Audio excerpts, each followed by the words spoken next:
বন্ধুরা, এই মোটা মেয়েটাকে তার বোন কুয়োর ভিতরে ফেলে দেয় এবং সেখানে থাকা যুগগুলো তার রক্ত খাচ্ছিল।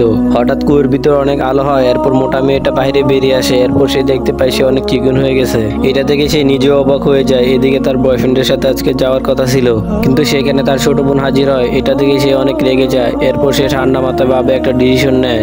মোটা মেয়েটা ফুলদানির পিছনে লুকিয়েছিল, তখনই সেখান দিয়ে একটা লোক ড্রেস নিয়ে যাচ্ছিল। এই সুযোগ বুঝে সেখান থেকে একটা ড্রেস নেয় এবং ড্রেসটা পরার সাথে সাথে তাকে অনেক সুন্দর দেখা যাচ্ছিল।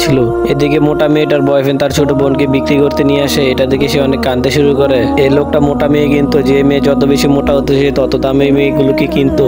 তাই তো ওই লোকটা তার মোটা বোনকে নিয়ে আসতে চাইছিল।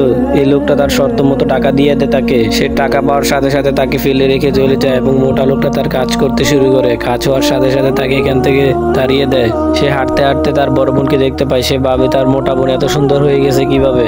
তখনই মোটা মেয়েটা যখনই ওখান থেকে একটা খাবার খায়, তখনই একটা তার হাত ফুলে যায়। এটা দেখে সে এখান থেকে দৌড়ে পালিয়ে যায়।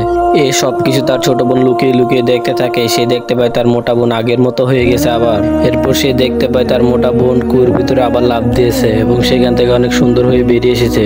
এসব দেখে তার ছোট বোনের অনেক হিংসা হয়। এরপর সে নিজেও কুয়োর ভিতরে লাফ দেয়। তারপর সে সেখান থেকে কঙ্কাল হয়ে বেরিয়ে আসে। তাকে দেখে সবাই ভয়ে পালিয়ে যাচ্ছিল। আসলে বন্ধুরা, হিংসার ফলে এরকমই হয়।